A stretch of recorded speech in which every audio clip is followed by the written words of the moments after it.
Hello everyone, it's me Jenny and welcome to my Wait You Haven't Seen That movie review series where I talk about films and whatever I'm watching pretty much this week. And this week I watched Daredevil season 2, and yes, for the most part people are going to be like, well, that's okay, you haven't seen that yet, but I have quite a few nerdy ass friends who were seriously annoyed that I didn't marathon this series in the first day of release. So here we go, I finally watched it. And my quick review for this is I really enjoyed season 1. And I really enjoyed Jessica Jones, and this lived up to that expectation and continued the discussion in a new and interesting way. I love the Netflix series and what they're doing with the superhero storylines. I like the fact that it's very grounded, it's small cast with very personal, intimate, dark storylines.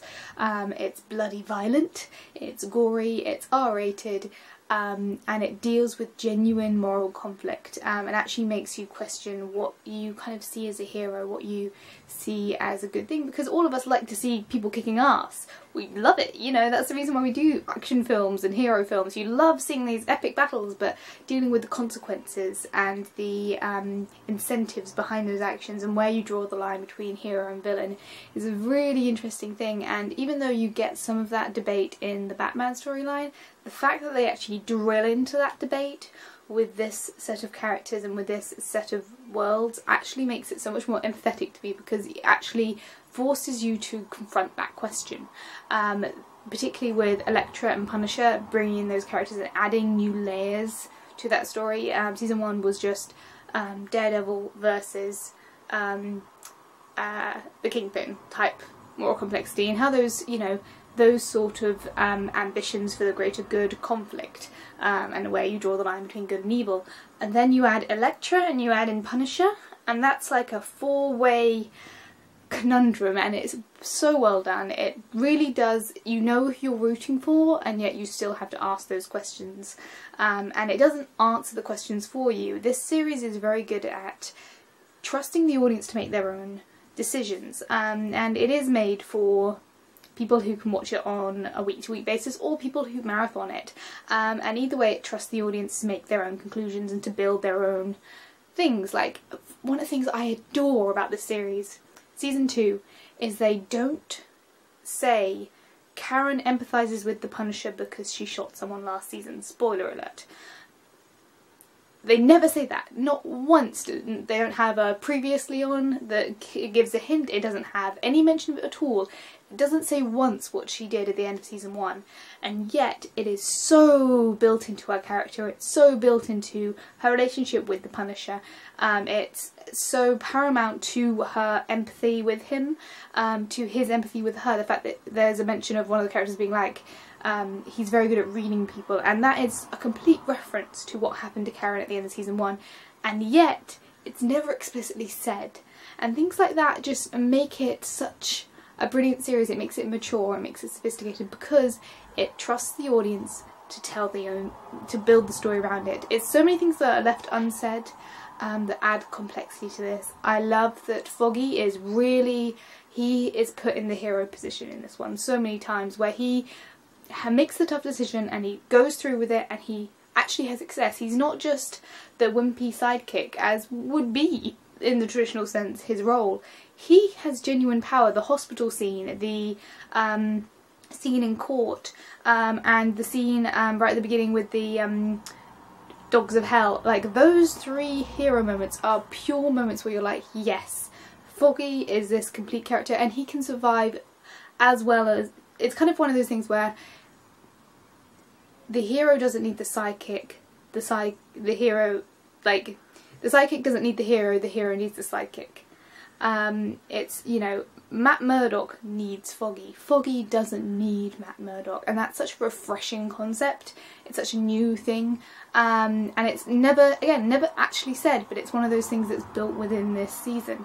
I loved Elektra. I thought she was really interesting. It's such a fascinating character done in a very kind of realistic way. I loved the fantastical elements of this, the fact that these series have been very, very grounded, and for the rest of the Marvel cinematic and TV universe it's very sci-fi. It's very technology and disease and mutations and aliens, for lack of a better word, while this one's actually starting to bring in the mystical in a way that I don't think any other series kind of has done. And it's very scary, it's very creepy the way that they've dealt with the hand, and it's very effective. I'm very interested to see where it'll go in the next couple of seasons. I'm very interested to see where Karen will go in the next couple of seasons, and Foggy. It's left me fully satisfied and yet wanting more, which is brilliant. And the fight sequences in this are so dynamic, so beautiful. Again, adding the complexity, the different types of character fighting. Elektra has a very distinct style. Stick got to kick some serious ass, and you actually saw it in this. Very different style. Matt has a very different style. Punisher has a very different style, and all the way those characters intermingle and mix is fantabulous. The direction, very smooth, very slick like it was last season. I really like the use of yellow light. I noticed that a lot in this one. It was used a lot in the previous season, but in this one I definitely noticed it's kind of like the hero light colour. It's very well done. I like the fact that they built on how Matt Murdock perceives the world in season 1. So season 2 it's very natural, it's very fluid how he kind of perceives the world. Very, very well done. Very slick, very smooth, very beautiful. It's gorgeous cinematography like last season, and yet it builds on it in a very cinematic way.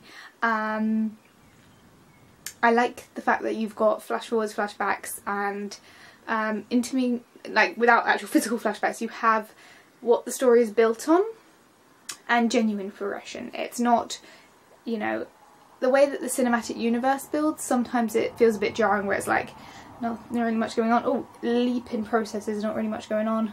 Leap and then go back and that sort of thing. Well, this is very much a very beautiful slow slope and a progression. It really does build on the world it's already created, and it's consistent within its little universe, and it's so well done. And it's not, because it's not bound too much to the cinematic universe, it can say its own thing, which is really, really well done. I really enjoyed it. I thought it was an excellent series, and it's meant to be a short review, but it's not. But yeah, I really enjoyed it. Please do watch it if you have Netflix and you are not of too fragile a mind, because this is gory and violent, but it's very entertaining and a very interesting story. The morality of this is fascinating, and I just really enjoyed it. So yeah, thank you for watching. Feel free to comment. I'll see you guys all next week. Bye guys.